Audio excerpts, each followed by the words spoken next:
kalau saya punya N di mana nomor atomnya adalah 7 kan kira-kira situ ya. Maka konfigurasinya adalah seperti ini kan ya, benar ya? Yaitu 1s2, 2s2, 2p3. Oke, bisa kelihatan ya? Jelas?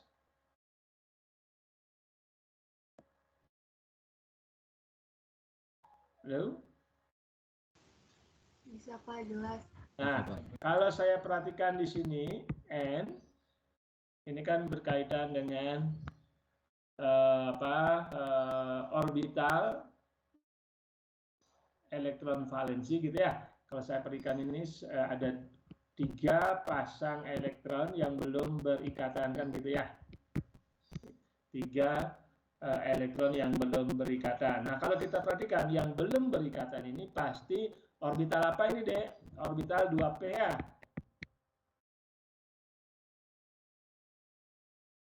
Nah, kalau mengisi nanti hidrogen, kita tahu hidrogen masing-masing adalah 1, yaitu 1s1 gitu ya. Nanti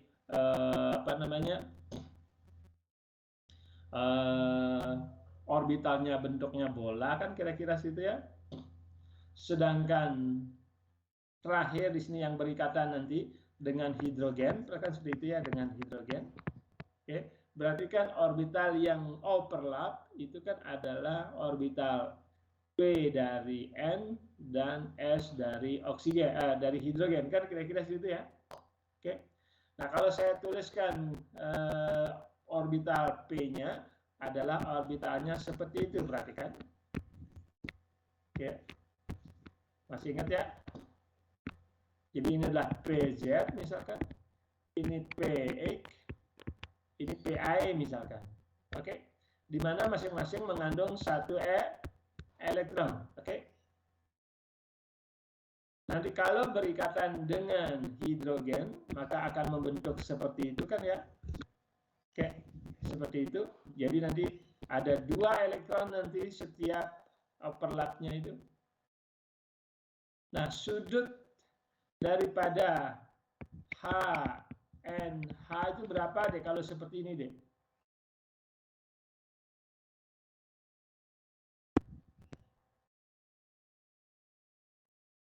Halo, siapa yang bisa jawab? Sudut daripada yang terbentuk antara HNH, ini kan H, ini N kan kira-kira situ. Berapa sudutnya deh?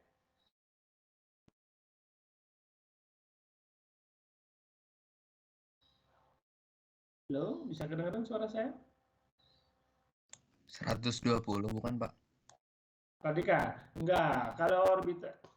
Kalau bentuknya orbital P kan saling sama-sama lurus kan ada koordinat kartesius kan, perhatikan. Kalau koordinat kartesius kan seperti itu kan, Z, X, Y kan. Maka sudut ini berapa deh?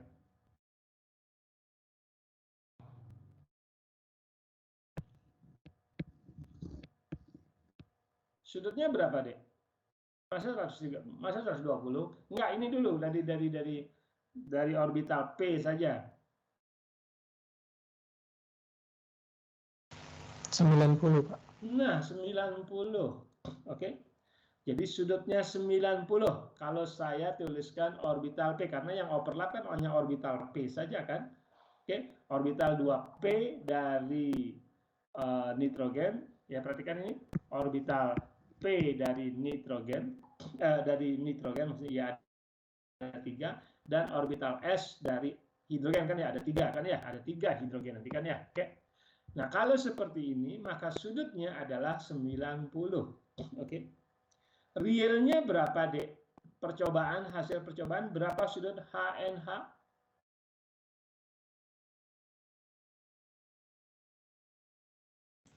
Ayo, sudah di depan kan? 109,5. 107, benar nggak?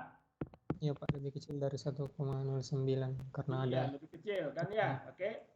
Nah, artinya kalau ada menerangkan overlap seperti ini itu salah, oke? Ternyata kan tidak sesuai dengan hasil percobaan, oke?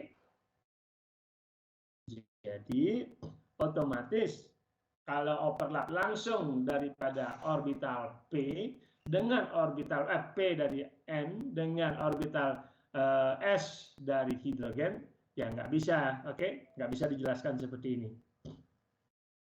Makanya satu-satu yang bisa dijelaskan adalah melalui domain elektron atau teori PS-EPR. Sudah kemarin kan ya, Dea? Teori PS-EPR, oke? Teori tolakan pasangan elektron valensi. Sudah kemarin saya jelasin kan ya, oke? Sehingga sudutnya kan kira-kira mendekati, kalau jadi sesuai dengan ini kan elektron valensinya kan ya. Jadi elektron valensi ada seperti ini, maka ini juga ikut kan ya. Oke? Pasangan elektron yang belum berikatan juga ikut serta. Oke? Sesuai dengan teori domain elektron atau teori PS-EPR. Sudah kan ya kemarin ya, PS-EPR. Oke? Teori tolakan pasangan elektron daripada elektron valensi. Oke? Nah, sebenarnya ada satu yang bisa menjelaskan ini, yaitu teori hibridisasi. Oke? Pernah dengar teori hibridisasi?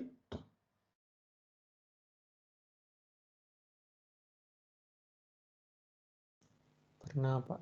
Oh, kenal ya di SMA ya. Oke. Nah, karena nggak tahu apa namanya, kesepakatan bersama dosen-dosen yang kuliah kelas B, nah karena mungkin bahannya banyak gitu dalam satu semester harus semua, maka teori hibridisasi tidak diterangkan. Oke. Jadi otomatis kalau tidak diterangkan berarti tidak ikut ujian. Kira-kira seperti itu deh ya. Jadi yang bisa menerangkan ini adalah ya sementara ada teori PS-EPR. Oke, karena kalau dilihat dari orbital P saja yang berikatan dengan orbital S dari hidrogen, jadi P dari nitrogen dan S dari hidrogen, otomatis tidak benar. Karena kalau itu berikatan maka sudutnya 90 derajat. Nah, karena sudutnya tidak 90 realnya percobaan, yaitu percobaannya 107, maka bisa dijelaskan melalui teori PS-EPR. Oke? Teori tolakan pasangan elektron valensi. Nah, tadi sudah disinggung, bisa dijelaskan melalui hibridisasi. Oke? Nah, kalau adik mau belajar sendiri silahkan saja ya, karena teori hibridisasi tidak dijelaskan di sini, artinya tidak ikut ujian nanti. Oke. Nah, itu barangkali saya tambahkan sedikit deh yang berkaitan dengan apa namanya, berkaitan dengan teori ikatan valensi. Oke. Teori, karena yang teori ikatan valensi menganggapkan bahwa yang overlap daripada atom itu adalah orbitalnya. Setelah orbital overlap baru nanti pengisian elektron, kan kira-kira gitu ya. Oke. Nah, teori ikatan valensi ada bermacam-macam sebenarnya. Ada teori PS-EPR, struktur Lewis dan sebagainya. Oke. Termasuk juga teori hibridisasi. Oke. Itu juga berkaitan dengan teori ikatan valensi. Oke. Nah, teori yang berkaitan dengan berikutnya adalah berkaitan dengan teori orbital molekul. Oke, teori orbital molekul. Nah, barangkali saya akan itu sedikit barangkali. Nah, ini perhatikan ya. Saya hapus dulu.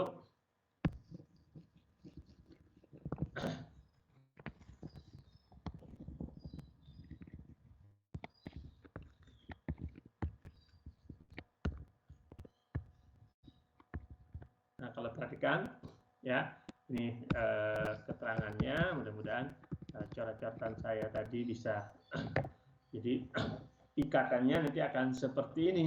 Nah, kalau ikatannya seperti ini, kalau 2S-nya tidak ikut serta dalam pembentukan orbital ini, otomatis sudutnya nanti akan kira-kira 90 kan, kira-kira situ ya, karena kan saling dekat lurus. Oke. Nah, ini otomatis geometrinya ya seperti koordinat kartesius kan gitu ya. Nah, ternyata realnya geometrinya adalah 3 dimensi, yaitu membentuk sudut tetragonal. tetragonal, oke, tetrahedral dengan sudut 107,5 kan. Nah, itu bisa diterangin melalui teori ikatan valensi, salah satunya adalah teori PSEPR. Oke, ada yang bisa menjelaskan tambahan lagi, yaitu berkaitan dengan teori hibridisasi. Oke, nah ini sebagai contoh saja tadi bagaimana tadi kan.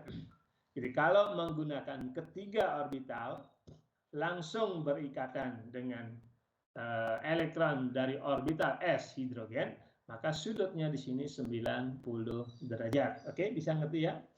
Namun realnya seperti tadi, realnya sudutnya 107,3, maka overlap ini tidak bisa dimenjelaskan daripada jadi overlap dari A-nya orbital P dari N tidak bisa menjelaskan bagaimana bisa terbentuk 107, kan kira-kira gitu. Bisa ngikutin deh ya? Halo? Bisa, Pak. Oke, bisa ya. Oke, saya lanjut sedikit. Kalau nah sekarang hibridisasi, namun saya tidak akan berikan hibridisasi ya. Bisa, sebenarnya bisa saja. Yang penting adik sudah didapat di SMA ya. Oke. Nah, hibridisasi ini kalau hibridisasi, oke.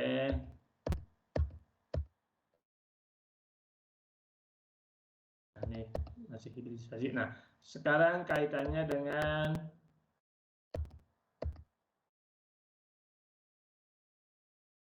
orbital molekul.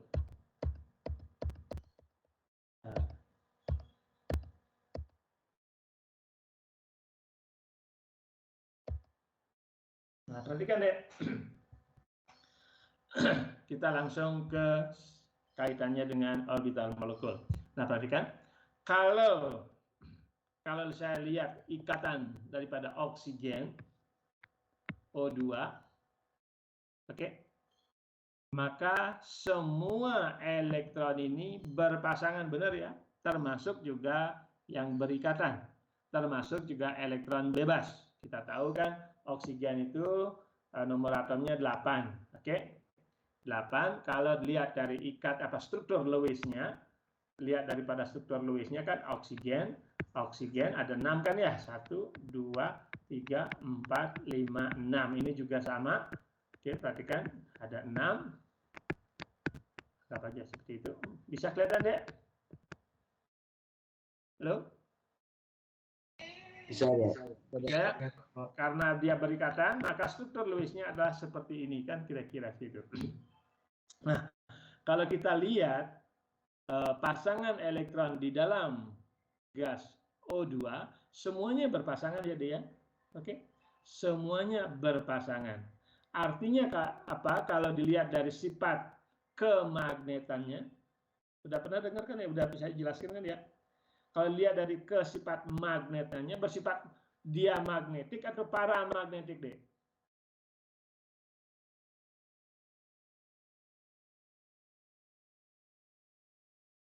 Sudah di depan kan ya, yang menentukan sifat kemagnetan daripada suatu unsur atau suatu molekul apa, Dek? Yaitu keberadaan elektron yang tidak berpasangan, Pak. Nah, keberadaan atau ada tidaknya elektron yang tidak berpasangan. Oke. Nah, kalau seperti oksigen seperti ini, ada nggak elektron yang tidak berpasangan, Dek? Nggak ada, Pak. Oke. Kalau tidak ada, maka sifatnya bagaimana? Paramagnetik. Kan tidak ada katanya. Oh iya, dia semua. Bagaimana ya? Dengerin dong ya. Ini kan tidak ada elektron yang tunggal kan ya. Semuanya berpasangan. Di mana yang menentukan sifat kemagnetan, apakah paramagnetik atau diamagnetik, adalah adanya elektron tunggal atau yang tidak berpasangan. Oke. Jadi kalau dia bersifat magnet, berarti dia memiliki elektron tunggal atau elektron yang tidak berpasangan. Oke.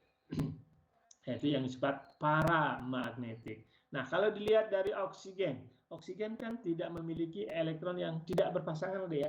Artinya apa? Sifatnya diamagnetik. Artinya tidak memiliki sifat magnet. Yang besarnya dinyatakan sebagai Bohr magneton, kan gitu ya, yaitu N+1, di mana N adalah jumlah elektron yang tidak berpasangan. Oke. Jadi sifat kemagnetan dengan satuan Bohr magneton, Bm, yang nilainya adalah akar N kali N+1, di mana N sama dengan jumlah elektron yang tidak berpasangan. Oke. Nah, realnya hasil percobaan ternyata oksigen itu apa? Bersifat paramagnetik. Artinya apa? Artinya oksigen memiliki elektron yang tidak berpasangan. Kan kira-kira itu ya, Bde ya? Oke.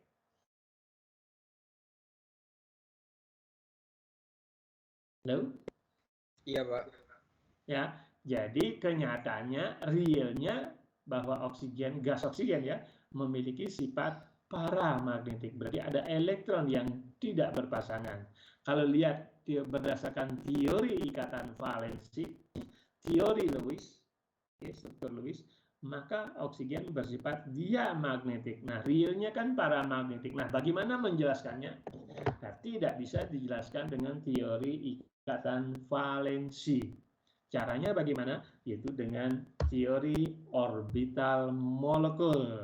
Nah, apa itu teori orbital molekul? Adalah yaitu ikatan yang terbentuk dari interaksi antar orbital atom membentuk orbital baru yang dikenal sebagai orbital molekul. Oke, saya ulang sekali lagi. Kalau teori ikatan valensi, di mana orbital atom-atom yang berinteraksi atau yang berikatan itu overlap terlebih dahulu, overlap, sehingga semakin besar overlapnya, kekuatan ikatan pasti semakin tinggi, kan kira-kira gitu ya. Namun, nah berdasarkan teori orbital molekul, ikatan itu terbentuk dari interaksi antar orbital atom yang berikatan membentuk orbital baru yang dikenal sebagai orbital molekul. Oke. Nah, sekarang sebagai contoh, perhatikan. Kalau orbital, misalkan hidrogen dengan hidrogen, yaitu apa? H2, perhatikan ini. Kan berarti kan orbital memiliki apa? Hidrogen memiliki orbital 1s ya. Oke. Di mana satu elektron, benar ya? Halo, Dek. Benar nggak satu elektron? Iya, Pak. Ya, begitu juga hidrogen yang lain kan ya. Oke. Nah, kalau dia bergabung membentuk orbital baru, maka ada dua orbital yang terbentuk. Ada dikenal sebagai orbital bonding dan orbital anti-bonding. Oke, secara matematika saya bisa tuliskan, jadi karena ini adalah orbital, bisa tuliskan seperti fungsi gelombang, misalkan 1s, oke, bergabung. Nah, bergabung ini kombinasi linier, oke, ada dua kemungkinan, ya plus minus, yang plus menghasilkan nanti orbital molekul baru. Yang saya bisa gambarkan adalah sebagai berikut. Nah, ini kan overlap gitu ya. Oke, maka overlapnya nanti akan seperti ini. Nah, ini seperti ini. Nah, gitu overlapnya deh ya. Pajak inilah. Nah, maaf saya nggak bisa ini. Nah, perhatikan di sini. Nah, inilah orbital yang positifnya. Perhatikan di mana yang positif memiliki orbital molekul. Nah, orbital molekulnya kita orbital bonding. Sedangkan yang negatif secara matematika, kalau saya tuliskan negatif, maka gambarnya masih tetap seperti ini, sama. Oke, sama. Maka hasilnya bagaimana? Nah, hasilnya nanti akan seperti ini. Bisa ngikutin, Dek?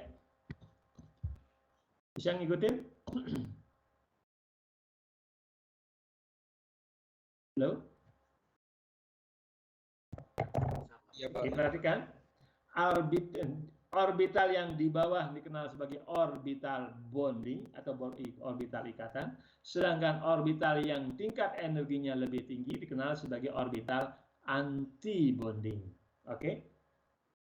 Jadi kalau dua orbital bergabung membentuk orbital baru, maka akan terbentuk dua orbital baru, yaitu orbital bonding dan orbital anti bonding. Nah, simbolnya adalah ini, oke. 1s, kalau ini 1s bintang. Oke. Nah, pengisian elektron, nah sedangkan yang bonding itu saling mengisi, saling mendukung satu sama lain sehingga ikatannya seperti ini, perhatikan. Sedangkan yang anti bonding, perhatikan, yang anti bonding saling destruktif, itu saling meniadakan. Kan negatif kan ya?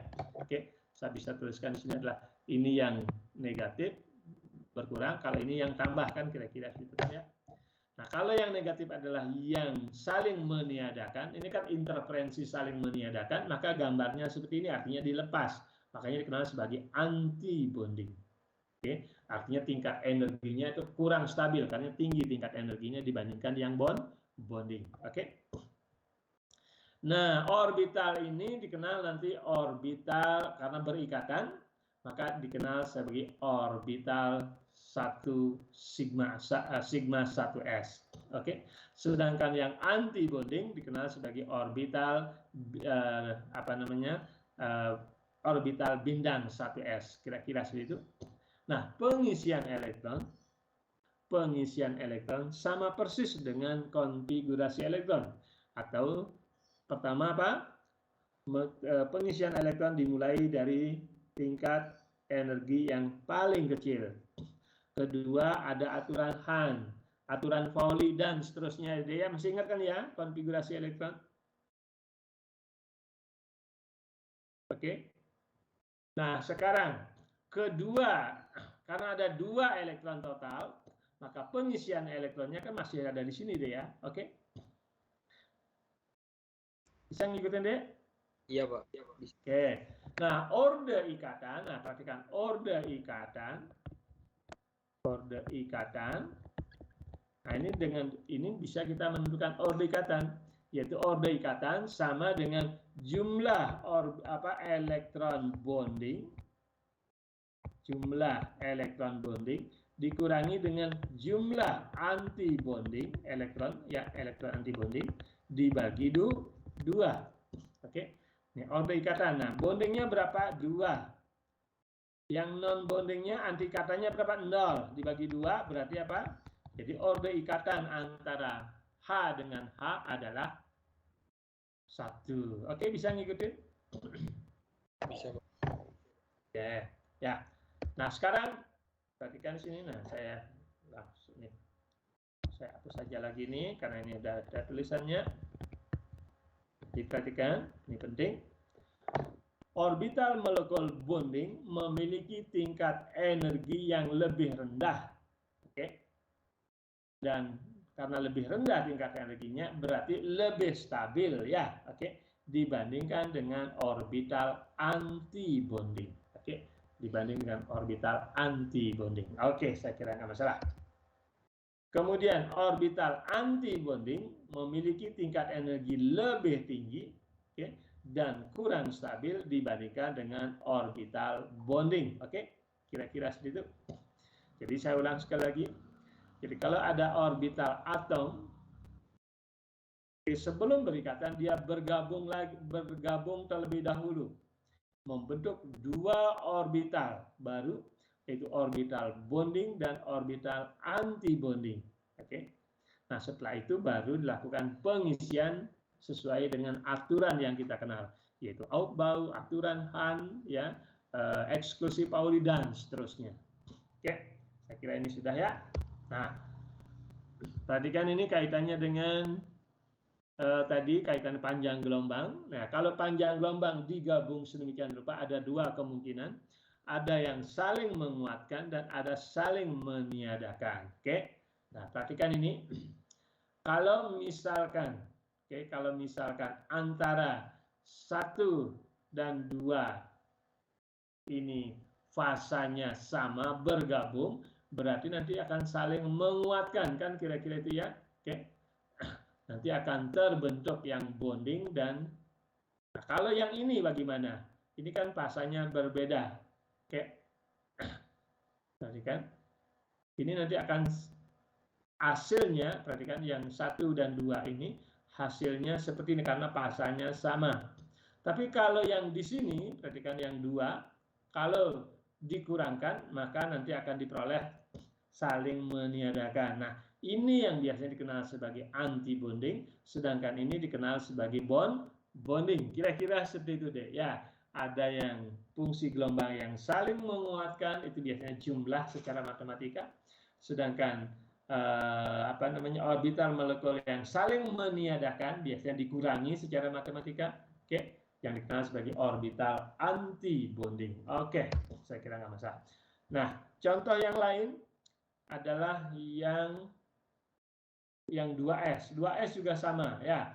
Jadi semua orbital itu ikut serta dalam ikatan D. Oke. Semua orbital ikut serta dalam ikatan. Contohnya misalkan di sini nanti ada helium misalkan ya. Perhatikan ini 1s dengan 1s bergabung. Nah, perhatikan ini yang di bawahnya pasti netral ya. Oke. Sedangkan yang di atasnya perhatikan di sini. Oke. Contohnya nah seperti ini. Oke. Contohnya apa? Misalkan nanti litium dan seterusnya lah ya. Nah, perhatikan di sini. Nah, bagaimana kalau orbital P sekarang? Orbital 2P. Kalau ini kan tadi orbital 2s ya, 1s dan juga orbital 2s. Oke. Nah, bagaimana kalau orbital P? Nah, perhatikan orbital P di sini. Kan ada 3 orbital ya. Orbit P itu ada 3 orbital. Ya, ada orbital X, Y, dan Z. Oke. Di mana yang satu nanti saling memperhatikan. Kalau yang PX dengan PX, oke. Nah, seperti ini. Ya. Jadi PX dengan PX artinya yang dalam satu bidang, kan ini kan kombinasi linear kan positif dan negatif kan ya. Oke, perhatikan. Hasilnya yang positif adalah seperti ini, ada orbital sigma 2p, sedangkan yang anti bondingnya adalah yaitu sigma bintang 2p. Oke. Ini yang sejajar dengan bintang, sejajar dengan bidang. Kalau sejajar dengan bidang biasanya membentuk ikatan apa deh? Ikatan sigma. Oke. Jadi kalau sejajar dengan bidang maka akan terbentuk ikatan sigma. Tapi kalau tegak lurus dengan bidang, perhatikan ini kan ada kemungkinan 2, yaitu PZ dan PI-nya yang tegak lurus dengan bidang ya. Jadi kemungkinan nanti membentuk yaitu orbital P. Oke. Artinya nanti kita lihat ya. Oke. Perhatikan di sini ini juga sama. Kalau ini yang bondingnya, sedangkan ini adalah yang anti bondingnya, kan ya? Oke, jadi sebenarnya ini yang kurang sebenarnya. Oke, ini yang plus. Oke, ini juga sama. Oke, nah perhatikan ini. Oke, kalau orbital P kan ada 3 kan ya? Oke. PX, PI, dan PZ. Nah, satu nanti akan membentuk orbital sigma, maka ikatannya dikenal sebagai ikatan sigma. Oke. Jadi di samping ada sigma, juga ada sigma bintang. Di samping itu juga ada dua orbital baru yang terbentuk. Oke, yang dikenal sebagai orbital V. Perhatikan. Oke, orbital V. Nah, karena di sini ada 6 orbital, maka akan terbentuk 6 orbital baru, yaitu 3 bonding dan 3 anti bonding. Bisa ngikutin deh? Iya, Pak. Ya. Nah, perhatikan ini khusus untuk diatom yang nomor atomnya, ya perhatikan, yang jumlah elektronnya kurang dari 14, yang kurang dari 14, Oke, itu sampai dengan N, ya kurang dari 14, maka perhatikan ini. Jadi delta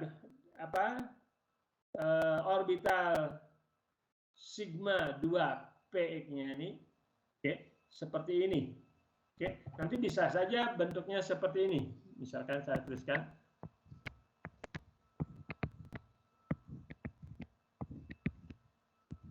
Oke, ini adalah orbital P-nya, ini orbital sigma-nya. Oke, sigma bintang. Sigma 2P. Ini orbital P-nya. Oke, nah perhatikan. Bisa saja seperti ini. Nah, yang seperti ini biasanya yang jumlah elektronnya lebih besar dari 14. Oke, perhatikan ini bedanya sedikit ya.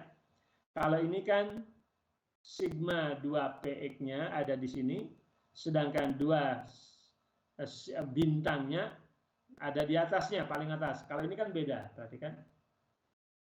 Oke, bisa ngikutin deh. Nah, ini untuk atom-atom atau molekul yang jumlah elektronnya kurang atau sama dengan 14. Kalau yang lebih dari 14 seperti ini, contohnya misalkan oksigen. Oksigen kan 16 deh ya, oke. Contohnya kan oksigen 16. Nah, makanya nanti akan diperoleh seperti ini. Nah, perhatikan ini. Konfigurasi oleh saya sama saja ini. Nah, ini cara bagaimana membentuk orbital molekul. Oke. Jadi jumlah daripada orbital molekul yang terbentuk itu nanti akan sama dengan jumlah orbital atom yang berikatan atau yang bergabung. Oke. Nah, setengahnya nanti akan membentuk orbital bonding yang stabil, dan setengahnya lagi membentuk antibonding yang kurang stabil. Oke. Pengisian daripada jumlah elektron sesuai dengan aturan sebelumnya, yaitu dimulai dari tingkat energi yang terendah. Oke. Nah, perhatikan ini. Setiap ini mengisi 2 elektron seperti biasa, kan ya? Oke. Nah, aturan Hahn tetap berlaku, perhatikan. Oke. Nah, jumlah elektron di dalam orbital molekul harus sama dengan jumlah elektron dalam atom-atom yang berikatan. Jadi semua total ikut terlibat, ya. Semua elektron daripada atom-atom yang berikatan itu terlibat semua. Oke.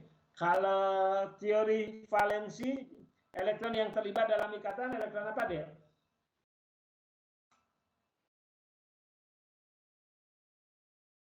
Halo? Berdasarkan teori ikatan valensi, elektron yang terlibat dalam ikatan elektron apa deh? Masih ingat? Valensi, Pak.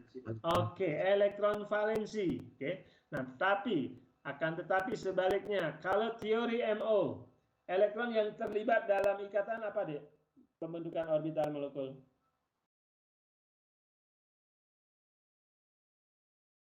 Apa?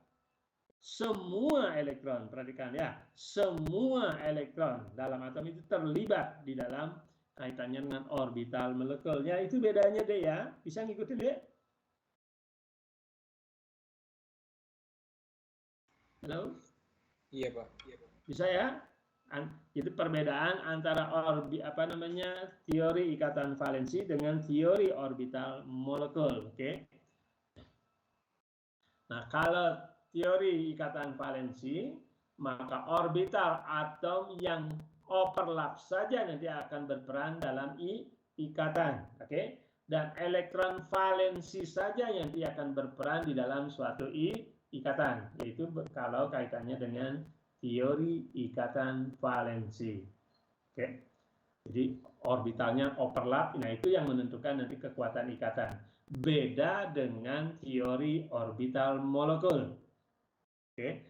Kalau teori orbital molekul, maka seluruh elektron terlibat di dalam suatu ikatan nanti, oke?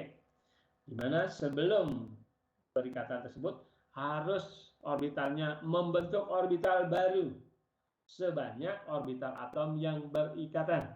Misalkan kalau ada 2 orbital atom, maka membentuk 2 orbital baru, yaitu 1 bonding dan 1 antibonding.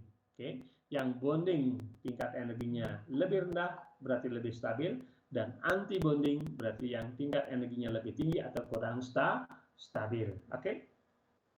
Pengisian elektron sama persis atau dalam kaitan yang konfigurasi elektron, yaitu teori Aufbau, teori Hahn, dan seterusnya. Oke. Nah, satu lagi bahwa kalau jumlah elektronnya sama atau kurang dari 14, mengikuti aturan ini. Kan kira-kira situ deh ya. Akan tetapi kalau lebih dari 14, maka akan mengikuti aturan, sebentar nanti akan lihat secara umum ya, yang berlaku umum. Nah, perhatikan tadi deh, orde ikatan. Orde ikatan sama dengan setengah dari perbedaan jumlah elektron bonding dikurangi pokoknya perbedaan elektron bonding dan anti bonding dibagi 2. Oke, kira-kira seperti itu. Nah, perhatikan sekarang ya, kalau hidrogen, maka orde ikatannya berapa deh kalau gas hidrogen?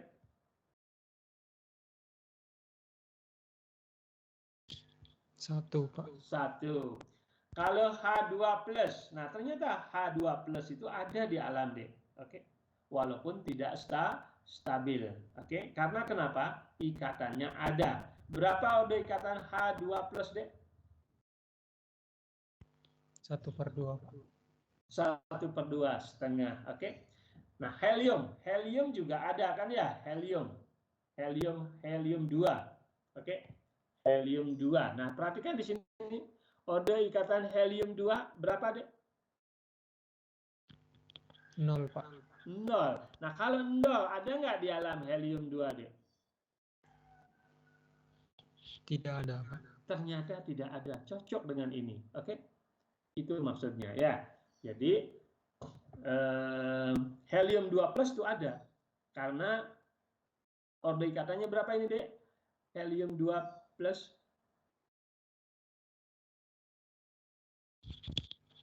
1/2, Pak. Iya, 1/2. Nah, ternyata ini ada di alam walaupun memang tidak stabil. Oke. Jadi ini adalah orde ikatannya setengah, berarti hidrogennya adalah 1, sedangkan helium 2 juga ada setengah. Oke. Nah, perhatikan di sini 0. Nah, kalau 0 memang tidak ada di alam. Helium 2 itu tidak ada. Oke. Yang ada hanya helium saja. Oke, atom helium. Oke. Nah, ini Dek, perhatikan ini Dek, contoh Dek. Berkaitan dengan tadi, bila jumlah elektronnya atom-atom yang berikatan kurang dari 14 atau sama, maka mengikuti aturan tadi Dek. Ini, oke. Perhatikan, ini di bawah tetap. Nah, ini seperti ini. Akan tetapi kalau lebih besar daripada 14, misalkan 15, 16, maka perhatikan di sini, yaitu isi di sini sigma 2P-nya ada di bawah, sedangkan sigma bintangnya ada paling atas. Oke, bisa ngikutin? Ini bedanya. Nah, kenapa sekarang oksigen? Perhatikan deh, oksigen. Kalau oksigen kan jumlah elektronnya berapa deh total? O2?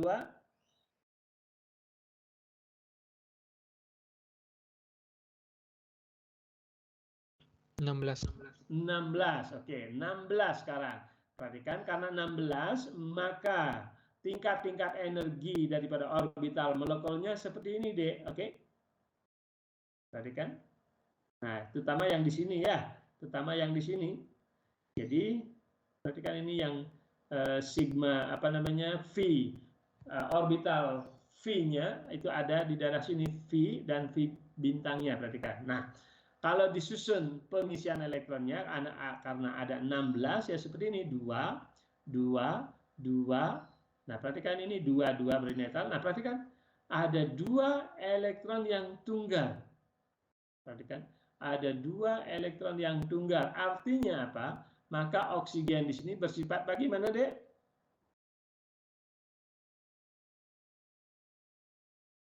Magnetik. Paramagnetik, oke?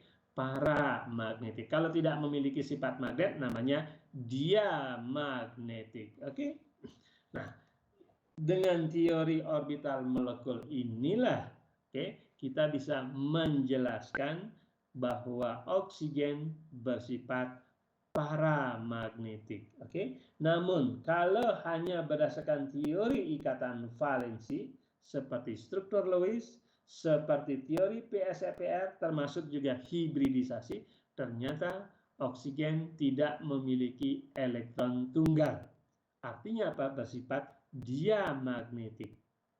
Oke, ternyata kita tahu bahwa oksigen bersifat paramagnetik. Bagaimana cara menjelaskannya?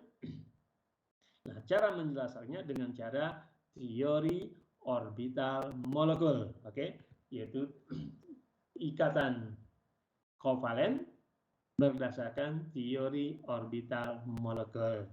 Oke. Nah, perhatikan di sini energi ikatan. Nah, energi ikatan kalau ini 1, perhatikan. Nah, ini adalah orde ikatannya. Nah, ini adalah panjang ikatan. Dan ini adalah kaitannya entalpi ikatan. Oke.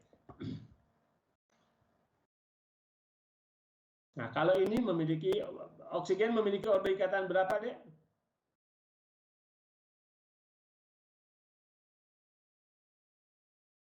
Berapa oksigen orde ikatannya, Dek? 2, Pak.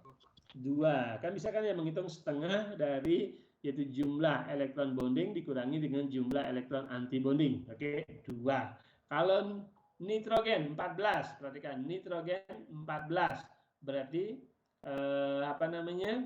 Orde ikatannya itu ada 3. Oke, perhatikan ada 3. Dan ternyata ini juga sesuai, perhatikan, oke, sesuai di sini. Maksudnya mengikuti bisa menjelaskan yang lain lah kira-kira gitu ya. Jadi antara teori ikatan valensi dengan teori orbital molekul itu saling mengisi ya, oke. Semua sama-sama memiliki kelemahan dan memiliki keunggulan juga, oke. Dimana kalau teori orbital molekul tidak bisa menjelaskan sifat kepolaran, geometri juga tidak bisa menjelaskan ya, oke. Keuntungannya bisa menjelaskan tingkat-tingkat energinya, bisa menjelaskan orde ikatan, dan bisa menjelaskan sifat magnetnya ya. Itu keunggulan berdasarkan teori orbital molekul. Kelemahannya ya itu tidak bisa menjelaskan sifat kepolaran, tidak bisa menjelaskan sudut ikatan, tidak bisa menjelaskan geometri daripada molekul ya. Oke, kedua ini punya kelemahan dan kelebihan masing-masing, dan sampai saat ini kedua-duanya teori ini masih digunakan. Kira-kira seperti itu deh ya. Oke, bisa ngikutin yang tadi deh ya, berdasarkan teori orbital molekul dan teori ikatan valensi. Halo?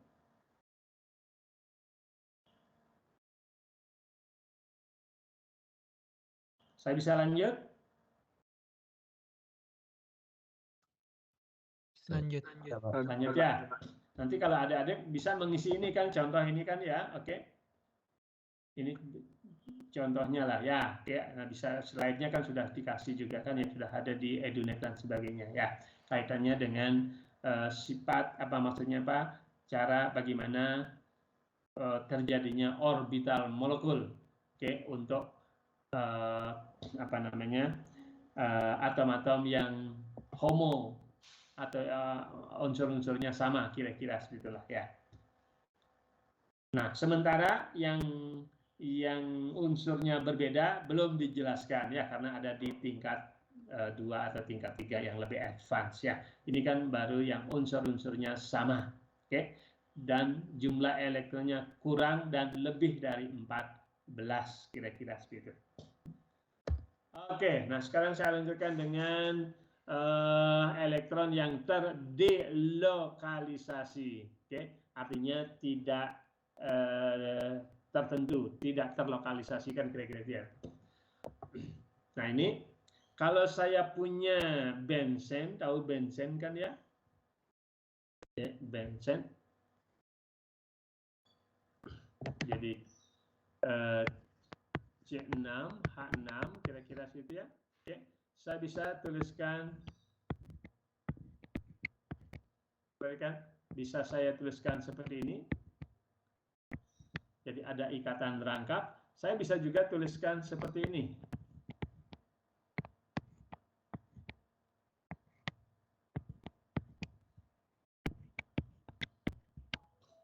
Oke. Bisa saja di daerah sini ikatan rangkapnya, bisa juga daerah sini ikatan rangkapnya. Saya kira udah diterangin ini ya. Oke, molekul-molekul yang seperti ini dikenal prosesnya apa, Dek? Antara 1 dan 2? Resonansi, Pak. Apa? Resonansi, Pak. Resonansi. Oke, resonansi. Apa syarat-syarat resonansi, Dek?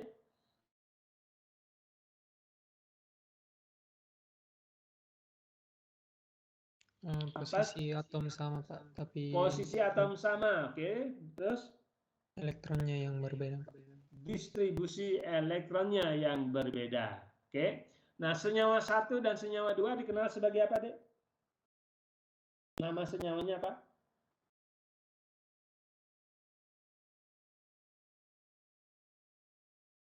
Sudah kan ini? Ya. Senyawa 1 dan senyawa 2 dikenal sebagai apa namanya, Dek?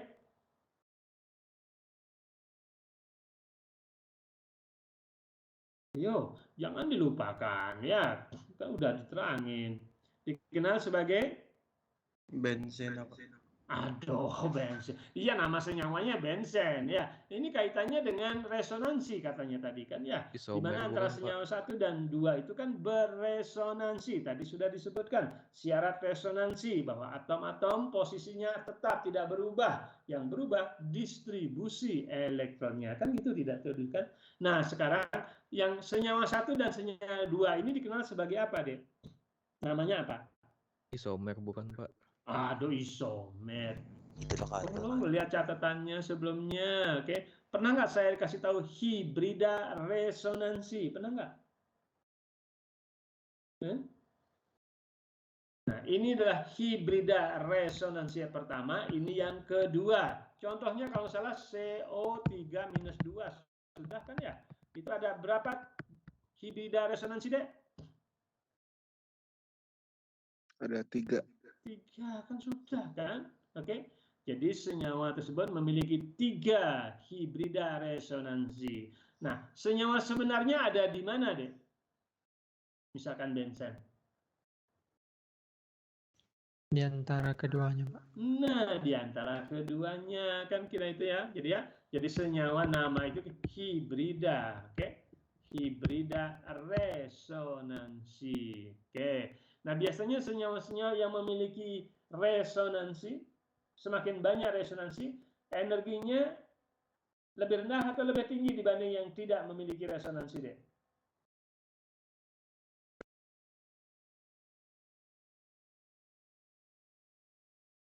Tahu? Senyawa-senyawa yang memiliki hibrida resonansi, semakin banyak hibrida resonansi, tingkat energinya lebih rendah atau lebih tinggi dari yang tidak memiliki hibrida resonansi. Ayo, Dek, bagaimana? Sudah. Lebih rendah, Pak. Nah, lebih rendah. Sudah kan itu juga kan ya. Oke, lebih rendah makanya dia lebih stabil kan karena ada energi resonansi. Apa itu energi resonansi? Energi yang dikeluarkan pada saat senyawa tersebut membentuk resonansi. Kan ada energi yang dikeluarkan. Makanya senyawa-senyawa yang memiliki resonansi pasti lebih stabil. lebih stabil. Oke. Berapa panjang ini, Dek? Realnya, panjang ikatan tunggal dengan ikatan rangkapnya? Sama atau berbeda, Dek? Realnya. Panjangnya. Sama, Pak. Sama. Oke. Makanya bisa dituliskan seperti ini, Dek. Perhatikan ini. Oke. Jadi bisa dituliskan seperti ini. Lingkar kan? Makanya sering ditulis sebagai senyawa lingkar. Kan kira-kira seperti itu kan ya? Oke. Bisa gitu ya? Oke, saya kira ini sudah. Nah, elektron-elektron yang seperti ini kan bebas bergerak ya. Karena bebas bergerak, makanya dikenal sebagai elektron yang terdelokalisasi. D artinya berubah-ubah. Oke, lokalisasi tempat ya. Jadi tempatnya bisa berubah-ubah. Namanya delokalisasi ya. Oke, kebalikannya ya lokalisasi kan kira-kira seperti itu ya. Oke, saya kira nggak masalah ini. Nah, ini kaitannya dengan kerapatan elektron antara di atas dan di bawahnya kira-kira seperti itu ya. Oke, untuk benzen. Oke, sama saja kan ya. Nah, kita perhatikan ini ya. Kelihatan seperti ini. Ini dari samping, ini dari atas kan kira-kira seperti itu ya. Oke, saya kira nggak masalah kerapatan elektron di atas dan di bawahnya untuk kaitan dengan bidang ikatan. Nah, seperti ini kaitannya dengan ion karbonat minus 2 tentunya ya, perhatikan. Oke, jadi ada ikatan rangkap, ada ikatan tunggal kan kira-kira seperti itu. Saya kira ini sudah kan ya, bagaimana kaitannya dengan struktur Lewis untuk yaitu CO3-2. Saya kira sudah dibahas ya. Ya, saya nggak perlu lagi kaitannya dengan resonansi untuk CO3-2. Oke, benzen. Kemudian S kaitannya dengan HCO3 misalkan. Oke. Misalkan seperti itu. Nah, berapa resonansinya nanti Anda tinggal buat sendiri ya. Oke, saya kira sudah itu ya. Oke, saya kira nggak masalah. Nah, ini ada senyawa yang lagi ngetop akhir-akhir ini, oke, yaitu kaitannya dengan karbon. Di mana karbon secara umum ada dua, kalau salah ada memiliki struktur geometri 2 itu ya secara umum ya. Apa deh yang umum kita kenal untuk karbon? Grafit dan intan, Pak. Oke, grafit dan intan. Oke, grafit dan intan. Apa bedanya deh satu dengan yang lain?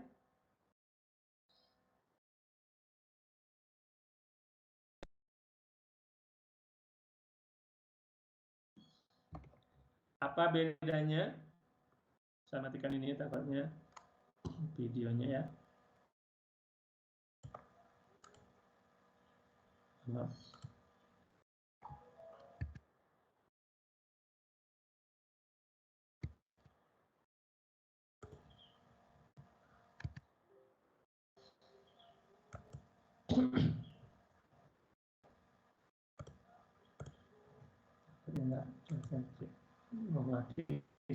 Bentar ya. Bisa kedengaran suara saya, Dek? Halo? Bisa, Pak. Oke. Videonya saya matikan ya. Takutnya tadi ada sinyal kurang sempurna. Oke, slide-nya masih kelihatan? Masih, Pak. Masih ya. Oke. Perhatikan. Tadi sudah disinggung kan ya, yaitu bahwa karbon secara umum awalnya memiliki dua struktur yang berbeda. Ada struktur yang kita kenal sebagai grafit dan intan. Nah, yang grafit, perhatikan, satu daripada tangannya, ya, satu tangannya berinteraksi dengan bidang yang di bawahnya. Oke, saya ulang lagi. Ini misalkan bidang atas, ini kan karbon-karbon, di mana tiga tangannya itu berikatan dengan karbon-karbon dalam satu bidang, sedangkan satu lagi akan berinteraksi dengan bidang yang di bawahnya. Oke, ada elektron bebas berarti di sini ya. Oke. Jadi ada elektron yang bebas bergerak. Oke. Nah, ini yang menyebabkan sifat daripada grafit dan intan itu berbeda. Kalau intan keempat tangannya sudah berikatan dengan karbon. Akibatnya apa? Intan tidak memiliki sifat hantaran listrik. Tidak bisa menghantar muatan. Beda dengan grafit. Oke. Kalau grafit karena masih ada elektron bebas, terutama antar bidang, karena satu tangannya itu masih berupa elektron. Oke, masih berupa elektron, maka elektron yang grafit, sehingga grafit memiliki sifat yang bisa menghantar arus listrik, kira-kira gitu. Oke, nah sekarang ada yang dua tambahan lagi yang berkaitan dengan karbon, yaitu bentuk C60, perhatikan yang seperti bola ini, ya. Kemudian ada juga seperti tabung, oke. Jadi karbon-karbon membentuk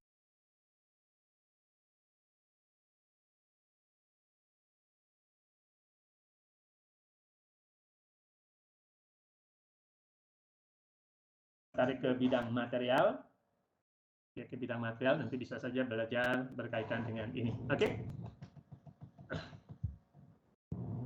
Silahkan deh kalau ada pertanyaan atau yang perlu didiskusikan sebelum saya lanjut ke materi berikutnya, interaksi antar molekul.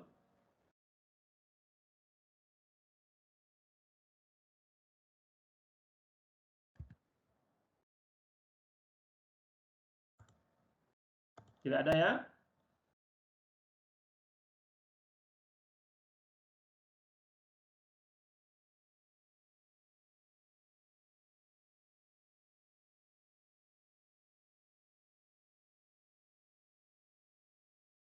Lanjut. Molekul yang berkaitan dengan interaksi antar molekul. Ya, interaksi antar molekul. Oke, Pak, saya... slide-nya seperti ini. Belum ya slide-nya ya? Iya, Pak. Belum, Pak. Oke. Oke, sekarang sudah kelihatan?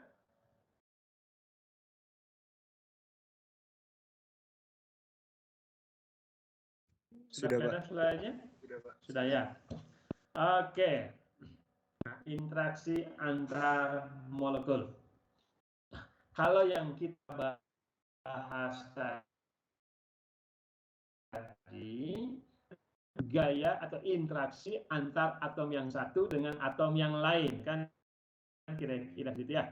Oke, dalam suatu molekul. Jadi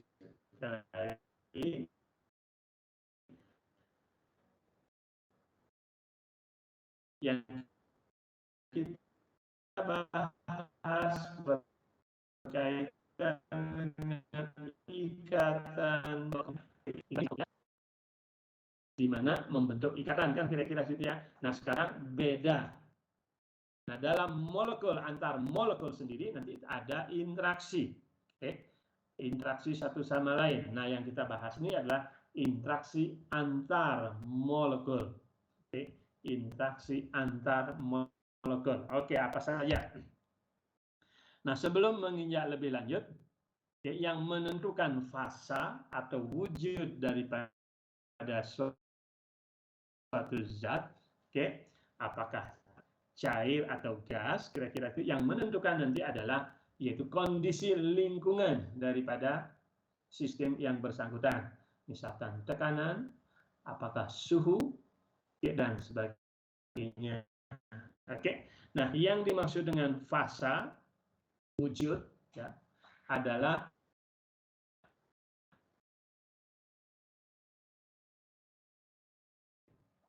yang biasanya dipisahkan yang cukup jelas. Contohnya misalkan saya punya gelas kimia, nah ini ada es lah kira-kira itu ya.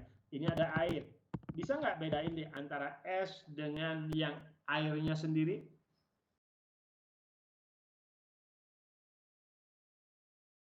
Halo? Bisa nggak bedain kalau dalam satu gelas ada es dan ada air? Bisa, Pak. Bisa, oke. Sepertinya kan ada pemisah ya, oke. Ada suatu pemisah antara padatan dengan cairannya kan kira-kira seperti itu ya, oke. Jadi pemisahnya jelas. Oke. Jadi yang dimaksud dengan fasa di sini adalah bagian yang homogen. Nah, homogennya bisa padatannya, bisa cairannya, atau bisa gasnya, oke? Dan masing-masing tersebut dipisahkan oleh suatu batas yang jelas, kira-kira situlah. Kan ada batas. Oke, contohnya tadi antara es dengan air. Oke, nyampur misalkan, ya jelas di sana bisa kita bedain. Ya, ada lapisan kan seperti itu ya. Oke, ada lapisan. Nah, contohnya ini kan kalau misalkan ini pasa cair untuk air, kemudian pasa padat untuk es. Perhatikan di sini ya. Anggap aja ini adalah sirup atau air ya, yang ada esnya, yang ada cairannya kan kira-kira ya. Jadi di mana antara padatan dan cairan dipisahkan oleh sistem yang jelas atau bagian yang jelas ya. Oke, kelihatan sekali oleh mata. Nah, berdasarkan fasa atau wujud daripada suatu zat itu yang sangat dipengaruhi oleh suhu, tekanan, ya dan sebagainya. Nah, ada beberapa fasa daripada suatu zat. Oke. Saya kira sudah di depan ya, yaitu ada fasa gas, fasa cair, dan fasa padat. Kan kira-kira situ ya. Oke. Nah, fasa gas ya jelas apa itu ciri-cirinya. Biasanya antar partikel, contohnya uap air misalkan, ya, dia bisa bergerak bebas. Kenapa dia bisa bergerak bebas? Karena jaraknya berjauhan. Kenapa jaraknya berjauhan? Karena gaya antar molekulnya sangat rendah, kecil, ya, oke. Sehingga apa yang terjadi di sini? Nah, perhatikan bentuknya atau volumenya itu nanti akan sama dengan volume wadah. Karena molekulnya berjauhan, otomatis kerapatannya nanti sangat-sangat rendah. Oke. Karena berjauhan, dia bisa didekatkan satu sama lain dengan cara bagaimana? Kompresi. Makanya dia memiliki sifat kemampuan untuk kompresi. Oke, didekatkan, dipaksakan satu yang lain. Oke, kalau lihat dari gerakan molekulnya, ya gerakan molekulnya bebas bergerak. Karena kenapa? Gaya antar molekulnya sangat-sangat rendah. Oke. Cairan. Kalau cairan jelas di sini sama, misalkan air, maka volume dan bentuknya pasti mengambil sama dengan bentuk wadah, sama persis ya. Oke. Namun kerapatannya sudah lebih rapat karena antar molekulnya sudah berdekatan. Oke. Karena sudah berdekatan sekali, maka akan atau kemampuan untuk mengkompresi itu sangat kecil. Oke. Kemampuan untuk mengkompresi sangat kecil ya. Oke. Jadi ya contohnya air misalkan kalau ditekan ya agak sedikit sekali bisa dilakukan. Oke. Kemudian gerakan antar molekulnya, nah gerakan molekulnya itu ya sudah masih bebas sih bergerak, tapi sudah dibatasi satu dengan yang lain kan ya, karena ada interaksi antar molekul sudah mulai cukup ya. Nah kalau padatan ya jelas dia memiliki bentuk tersendiri. Contohnya es misalkan, dia kan bentuknya ada segi empat, ada bulat atau apalah ya. Oke. Jadi dia memiliki bentuk tersendiri dia. Kerapatannya jelas ya karena sangat berinteraksi, interaksinya sangat dekat, maka kerapatannya itu sangat-sangat tinggi. Kemampuan kompresibilitasnya tidak ada tentunya ya. Oke, tidak memiliki kemampuan untuk mengkompresi karena sudah rapat sekali. Kemudian Gerakan molekulnya, nah kalau gerakan molekulnya dia hanya memiliki vibrasi saja, jadi vibrasi dalam ikatannya. Kalau gas maupun cairan, dia memiliki gerakan translasi, oke, itu bergerak, maksudnya mengalir kan kira-kira gitu ya. Bisa bedain deh sifat-sifat antara gas, cair, dan padat.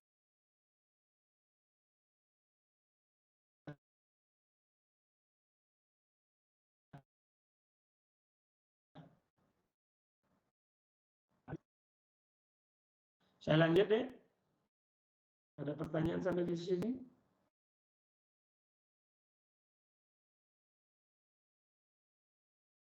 Tidak ada. Saya lanjut ya. Oke, saya kira ini kan sudah umum ya.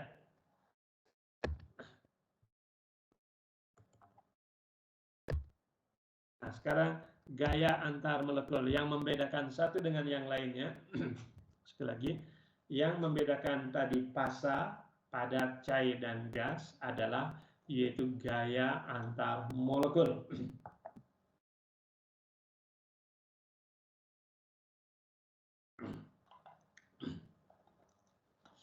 Tadi sudah disinggung bahwa gaya antar molekul yang sangat kuat, artinya molekulnya sangat berdekatan satu sama lain, ya karena kekuatannya sangat tinggi, gaya antar molekulnya, maka dia cenderung berupa padatan. Kalau gaya antar molekulnya sudah mulai lemah, contohnya air, dia sudah bisa bergerak, contohnya air. Kalau gaya antar molekul sangat-sangat kecil sekali, dia bebas bergerak, ya bisa nanti berupa gas, kan kira-kira seperti ya. Jadi gaya antar molekul adalah yaitu gaya interaksi antar molekul, kan kira-kira itu ya. Contohnya nanti beda dengan gaya intramolekul, gaya dalam molekulnya sendiri, ya. Itu berkaitan dengan ikatan antar atom. Ikatan antar atom itu biasanya yang mengikat apa, Dek? Kalau masih ingat? Yang mengikat antar atom itu apa, Dek? Dalam satu molekul? Halo? Ikatan. Ya, ikatan kimia biasa kan ya, yaitu ikatan kovalen, ikatan ion, ya, oke. Biasanya itu. Nah, kalau di dalam antar molekul, ya itu nanti ada ikatan hidrogen, ada van der Waals dan seterusnya, gaya London dan sebagainya. Oke, jadi beda ya. Kalau contohnya misalkan kalau air, maka ikatan antar atomnya dikenal sebagai ikatan kovalen, kan kira-kira situ.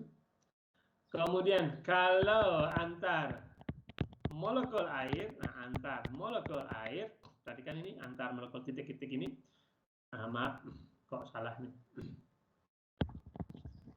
Oke, yang antar titik-titik ini, oke, maka dikenal sebagai gaya antar molekul. Bisa bedain ya, gaya antar molekul dengan gaya di dalam molekulnya sendiri.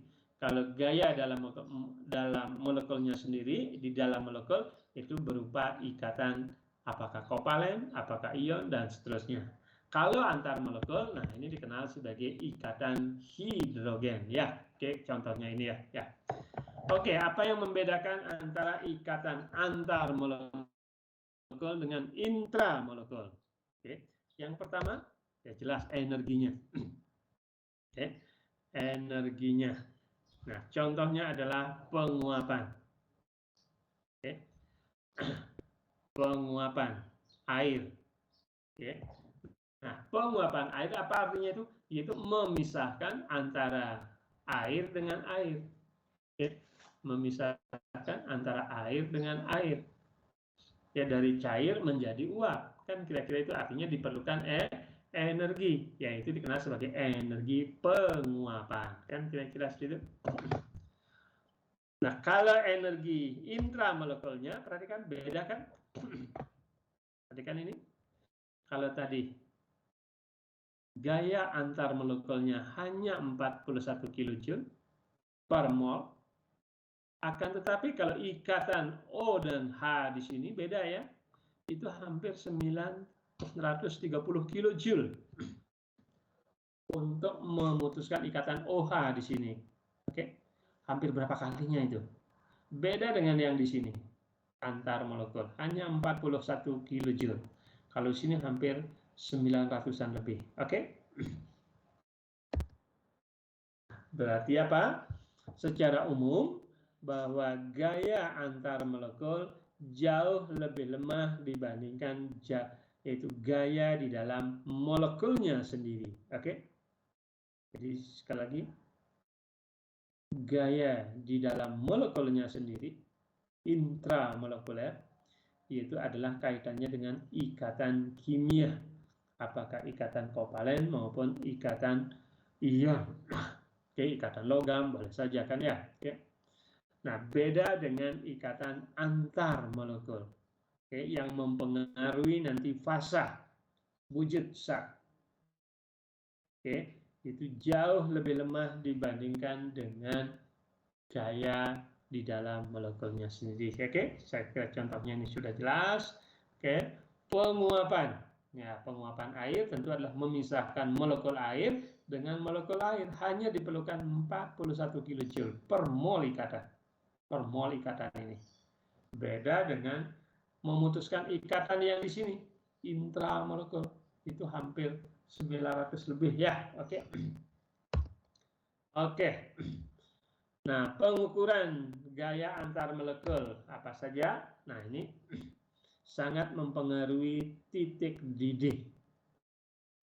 Sangat mempengaruhi titik leleh. Sangat mempengaruhi entalpi penguapan, nah, kalornya. Apakah penguapan, apakah pelelehan, dan seterusnya ya. Jadi sekali lagi, gaya antar molekul itu sangat mempengaruhi, yaitu titik didih, titik leleh, sublimasi, dan seterusnya. Juga terkait dengan energinya, yaitu berupa energi entalpi penguapan, apakah entalpi pelelehan atau entalpi sublimasi dan seterusnya lah ya. Oke, saya kira nggak masalah sublimasi ya. Nah, apa saja yang kaitannya dengan interaksi antar molekul? Ya, interaksi antar molekul. Yang pertama yaitu antara dipol dengan dipol. Itu gaya tarik menarik antara molekul yang bersifat polar. Lagi, gaya dipol-dipol adalah gaya tarikan antara molekul yang bersifat polar. Contohnya apa? Nah, ini. Contohnya saya punya, anggap aja di sini HCl. Kan? Ini cenderung elektronegatif, ini cenderung elektropositif. Nah, ini bisa berinteraksi. Perhatikan, ini bisa berinteraksi positif dengan negatifnya. Perhatikan. Bisa kelihatan deh slide saya? Bisa, Pak. Kelihatan. Nah perhatikan ini. Jadi gaya interaksi molekul yang bersifat polar, contohnya HCl, H2O, HF, dan seterusnya lah. Nah contoh, nah ini kaitan orientasinya kalau dia berupa padatan deh. Kan? Karena molekul ini kan saya bisa tuliskan seperti ini kan ya, positif dengan negatif kan ya. Nah, interaksi antar molekulnya, perhatikan ini, karena ada interaksi antar molekul, maka orientasinya seperti ini. Kalau berupa padatan, perhatikan, negatif pasti berikatan atau cenderung berinteraksi dengan positif. Begitu juga dari atas ke bawah. Negatif cenderung berikatan dengan positif dan seterusnya. Perhatikan ini penting sekali ya. Kaitannya dengan orientasi interaksi antar molekul. Maksudnya bagaimana arah ikatan, arah interaksi antar molekul. Ulang sekali lagi, kalau ada positif pasti akan cenderung berdekatan dengan yang negatif. Perhatikan ini. Juga dari atas, wah ya, saya kira nggak masalah. Oke, perhatikan interaksi antar molekulnya.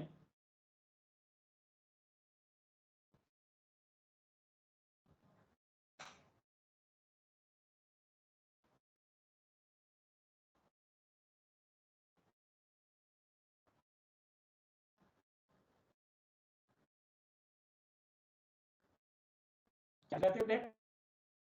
Negatif dengan negatif. Bagaimana jawaban deh?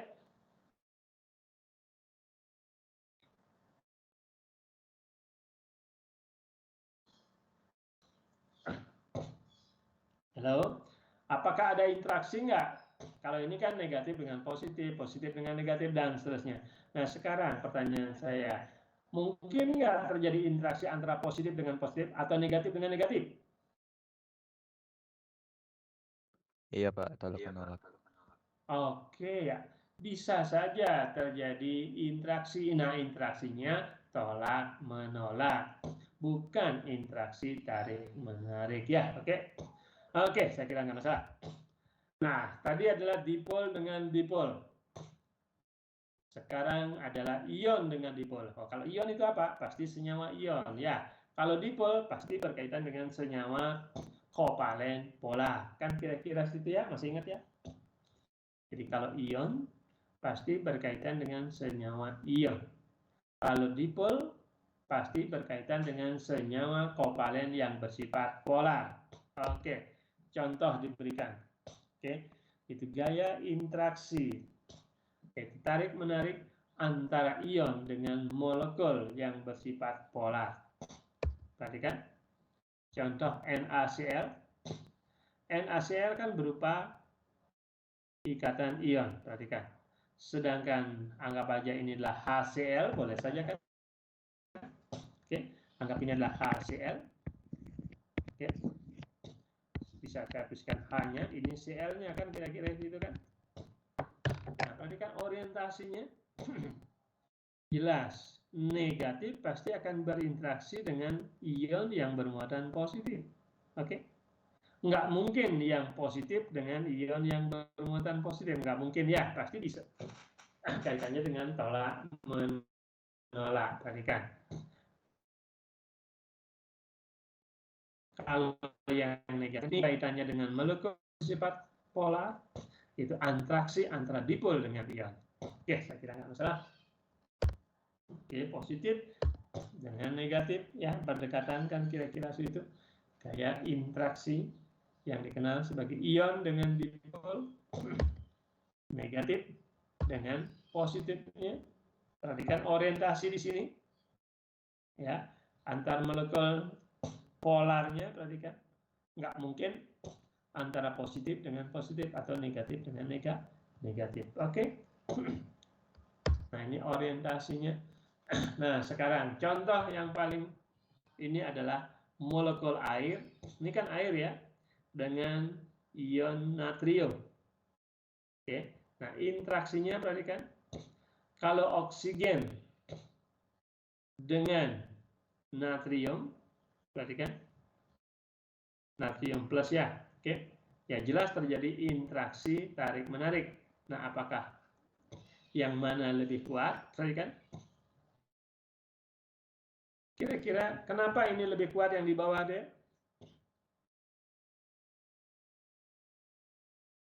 Interaksi tarik-menariknya lebih kuat.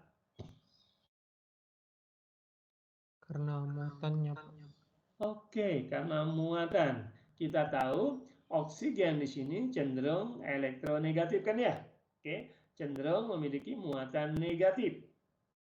Nah, kalau ion-ion logamnya cenderung memiliki ion positif. Nah, karena di sini positifnya lebih besar, maka tarikan daripada ion positif ini jauh lebih kuat dibandingkan dengan yang muatannya lebih kecil ya. Oke, kira-kira seperti itu. Ini faktor-faktor yang berperan. Oke, ini sebagai contoh saja ya.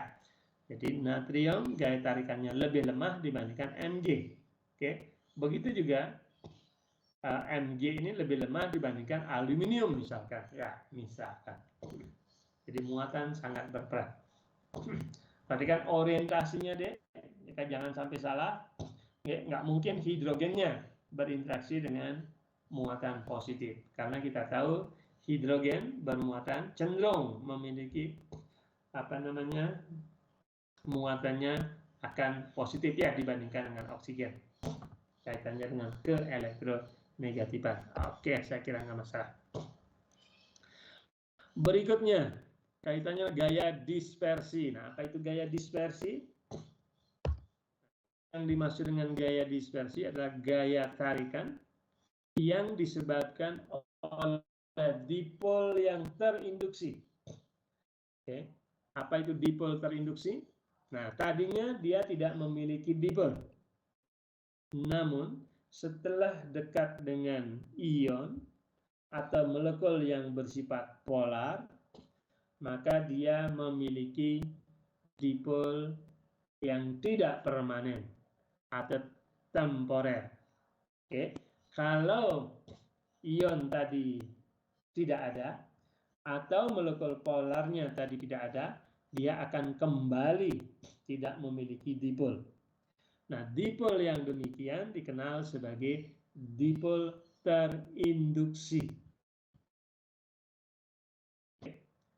Nah, interaksi antara dipol yang terinduksi dengan dipol yang terinduksi dikenal sebagai gaya dispersi. Oke. Saya ulang sekali lagi, yang disebut dengan gaya terdispersi adalah gaya tarikan yang disebabkan oleh adanya yaitu dipol terinduksi. Apa itu dipol terinduksi? Itu dipol yang dipengaruhi oleh molekul yang bersifat polar atau senyawa ion. Dan setelah misalkan senyawa ion atau senyawa polarnya itu hilang atau tidak ada, dia kembali tidak memiliki dipol. Ya, dikenal sebagai dipol yang tidak permanen atau dipol yang terinduksi. Oke. Contoh, kalau saya punya yodium. Yodium, tahu yodium ya? Yodium itu kan atomnya sangat besar. Ya. Atomnya sangat besar. Namun kalau saya dekati dengan ion, sekali lagi, kalau yodium ini saya dekati dengan ion, maka molekul yodium ini akan mulai terjadi polaritas. Oke, akan terjadi polaritas. Oke, yang tadinya bulat seperti bola misalkan, dia mempolarisasi, membentuk seperti lonjong seperti ini, di mana cenderung nanti akan memiliki dipol yang tidak permanen, yaitu dipol terinduksi. Kalau kationnya nanti atau dipol polarnya hilang, dia kembali seperti semula. Oke, saya ulang sekali lagi. Yang dimaksud dengan dipol terinduksi atau dipol yang tidak permanen adalah dipol yang terbentuk oleh adanya yaitu kation atau molekul-molekul yang bersifat polar. Oke. Kenapa? Nah, karena molekul tersebut gampang terpolarisasi oleh apakah kation atau anion. Kan kira-kira terpolarisasi. Bisa ngikutin deh? Yang dimaksud dengan dipol terinduksi.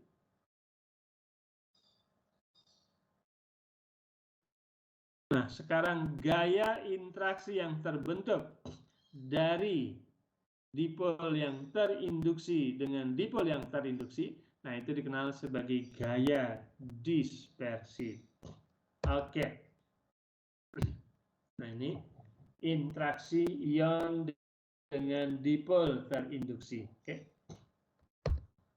Ini interaksi dipol permanen dengan dipol yang tidak permanen atau dipol terinduksi. Oke.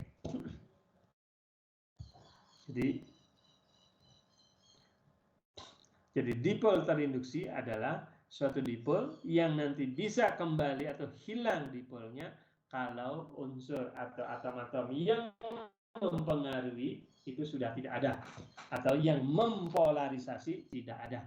Oke. Artinya apa? Bahwa suatu atom atau suatu molekul bisa terinduksi oleh molekul atau atom yang lain kalau gampang terpolarisasi. Oke. Jadi polarisasi itu dua, terpolarisasi dan mempolarisasi. Oke. Ya, saya kira nggak masalah. Bisa ngikutin sampai di sini deh, yaitu gaya terdispersi.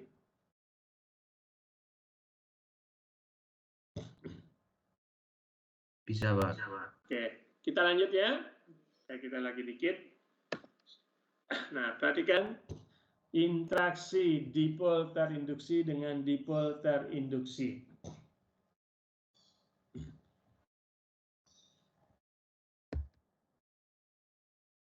Perhatikan, kalau misalkan ini orientasinya positif, negatif, positif. Nah, ini kalau dia belum didekati dengan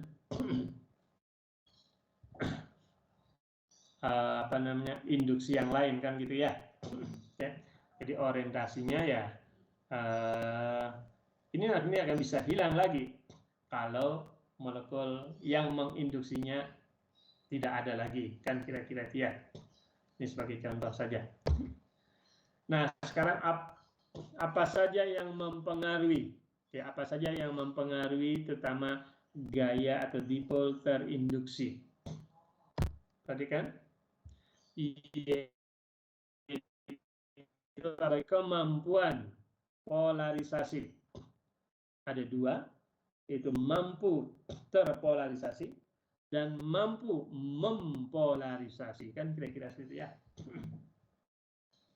Jadi sekali lagi, gaya terdispersi ini sangat dipengaruhi apa yang dikenal sebagai kemampuan polarisasi. Nah, kemampuan polarisasi ini ada dua, kemampuan terpolarisasi sehingga dia bisa membentuk gaya dispersi, yaitu gaya dipol terinduksi. Oke. Adalah mudah tidaknya distribusi elektron dari suatu atom atau suatu molekul mengalami distorsi. Oke. Contohnya tadi misalkan iodium, ini kan iodium gede kan ya. Oke. Nah, kalau didekatin dengan ion Na+, maka dia akan membentuk lonjong seperti ini, kan kira-kira gitu ya. Oke. Artinya apa? Dia mampu terpolarisasi dengan adanya ion atau molekul polar di dekatnya. Oke. Jadi mampu mengalami polarisasi atau terpolarisasi sehingga dia membentuk molekul yang terdistorsi, kan kira-kira gitu. Nah, polarisability akan meningkat. Jadi sekali lagi, polarisability akan meningkat kalau yang pertama, jumlah elektronnya semakin banyak. Artinya ini berkaitan dengan terpolarisasi ya. Oke. Mudah tidaknya suatu unsur atau molekul terpolarisasi sangat bergantung pada jumlah elektron. Semakin banyak berarti semakin mudah terpolarisasi, artinya semakin besar atom-atomnya atau semakin besar molekulnya, maka semakin mudah mengalami polarisasi. Kedua, jadi awan elektronnya itu mudah mengalami difusi, artinya mudah bergerak. Mudah mengalami difusi atau mudah bergerak awan elektronnya. Nah, kalau awan elektronnya itu mudah bergerak, sehingga mudah mengalami polarisasi, kan kira-kira gitu. Nah, perhatikan di sini. Dan ini sangat dipengaruhi apa saja? Jelas kaitannya dengan berat molekul. Perhatikan. Oke. Suatu molekul akan mudah terpolarisasi membentuk gaya dipol induksi atau terdispersi, yaitu sangat dipengaruhi oleh jumlah elektron dari atom yang bersangkutan. semakin besar jumlah elektron, semakin mudah terpolarisasi.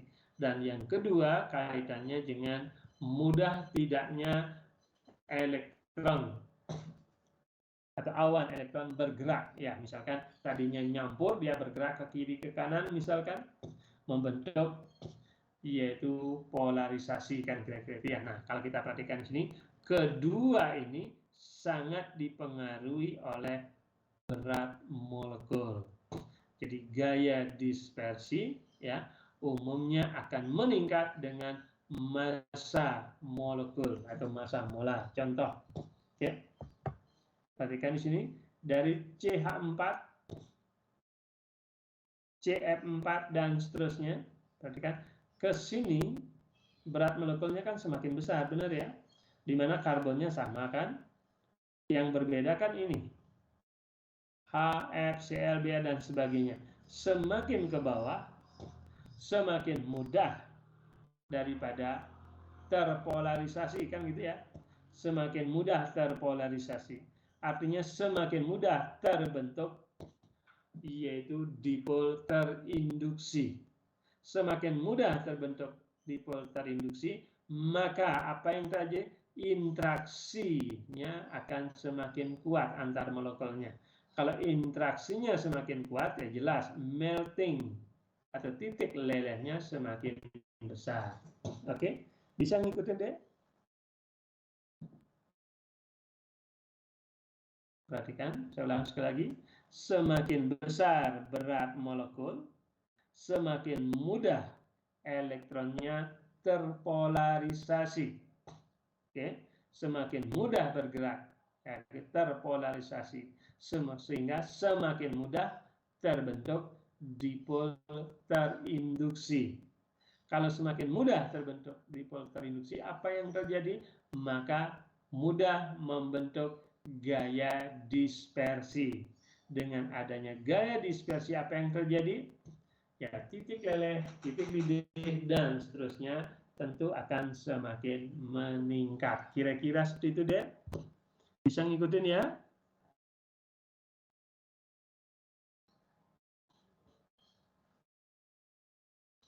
Oke deh, kita lanjut.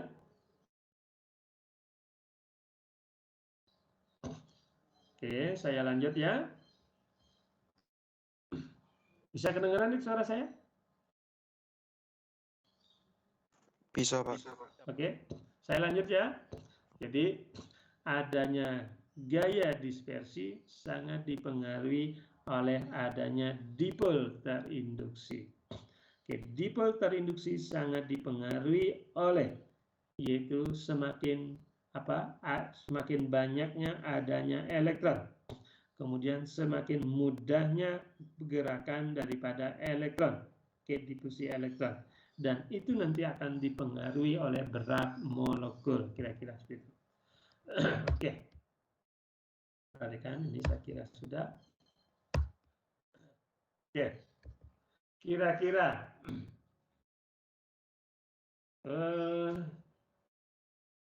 tipe yang mana gaya antar molekul ada di antara molekul berikut? Jenis gaya interaksi antar molekul yang mana atau di antara molekul-molekul berikut? HBr apa deh? Dipol apa? Dipolnya apa aja jenisnya? Tahu?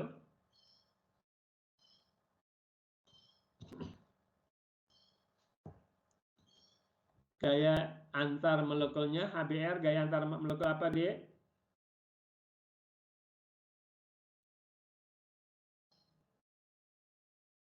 Ya.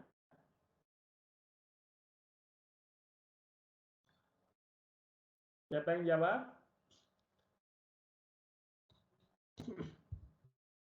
Halo? HBr termasuk dipol apa deh? Dipol, Pak. Oke, dipol. Kalau CH4?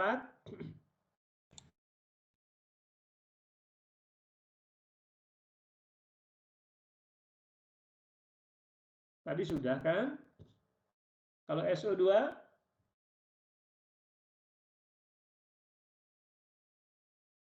Halo? Kalau SO2 apa? Dipol ya. Dipol, oke. Biasanya, nah sudah umum terjadi kalau suatu molekul yang bersifat polar, pasti interaksinya dipol-dipol. Tapi kalau cenderung molekulnya itu bersifat non-polar, pasti berkaitan dengan dipol terinduksi, oke? Jadi kan? Jadi karena HBr adalah molekul yang bersifat polar, perhatikan, maka gayanya adalah gaya dipol-dipol. Ya. Gayanya dipol-dipol. Kemudian kalau CH4 ya bersifat non-polar, maka dikenal sebagai gaya dispersi, yaitu di mana gaya dipol terinduksinya dengan dipol terinduksinya itu sangat-sangat kecil ya, oke? Maka gaya dispersinya kecil. Kemudian nah perhatikan ini tadi ya, non polar. Kemudian SO2 bersifat polar. Kalau bersifat polar artinya dipol-dipol permanen ya. Oke, itu gaya dipol-dipol, perhatikan. Oke. Walaupun juga kalau kita perhatikan ini dipol terdispersinya juga ada. Oke. Umumnya sih pasti yang namanya dipol yang lebih banyak pasti dipol-dipol permanennya ya, kira-kira situ. Oke, saya kira nggak masalah. Oke, kita lanjut ke interaksi antar molekul. Berikutnya adalah ikatan hidrogen. Oke, apa itu ikatan hidrogen, Dek? Masih ingat di SMA?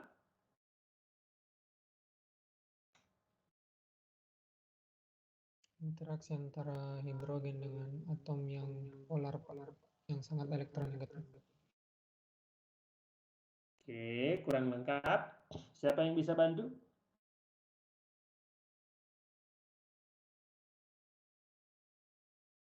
Ikatan hidrogen. Ada berapa jenis ikatan hidrogen, Dek? Antara atom dengan atom apa? 3, Pak. 3. Atom apa saja? Fluor, oksigen, dan nitrogen, Pak. Oke, ya. Jadi ikatan hidrogen adalah ikatan yang terjadi antara atom hidrogen ya dengan atom yang bukan hidrogen yang memiliki keelektronegatifan sangat besar. Oke. Contohnya ada 3, yaitu fluor, nitrogen, dan oksigen. Kan kira-kira situ kan ya? Kita perhatikan. Jadi ikatan hidrogen adalah interaksi dipol-dipol, artinya sangat polar berarti ya. Oke. Yang khusus ya, yang interaksinya antara atom hidrogen dengan senyawa-senyawa yang berikatan yaitu polar. Perhatikan, berikatan polar. Makanya di sini ada 3. Perhatikan di sini. Air contohnya. O dengan hidrogen. Di mana hidrogen ini juga berikatan dengan oksigen. Oke. Kemudian H dengan N. H-nya ini juga berikatan dengan N. Perhatikan. Ini juga oke. O dengan H, di mana H-nya ini berikatan dengan N. Atau dengan fluor juga boleh. Oke, misalkan ini. Oke. Ini juga boleh, ini juga boleh, ini juga boleh. Jadi sekali lagi, H-nya juga, atom hidrogennya, harus berikatan juga dengan ketiga atom yang memiliki keelektronegatifan yang tinggi. Oke, yaitu apa saja? O, N, dan R. Ya, hanya 3. Oke, contohnya saya kira sudah dikasih sini. Nah, perhatikan, kalau ada molekul seperti ini, maka perhatikan B-nya ini, yaitu atom-atomnya harus ONF dan seterusnya lah ya. Begitu juga antara Pak A, misalkan ini juga harus ONF juga. Oke. Nah, ikatan itu yang dikenal sebagai ikatan hidrogen. Oke, saya kira nggak masalah ya. Sudah dikenal SMA. Jadi A dan B hanya ada 3, yaitu nitrogen, oksigen, dan fluor.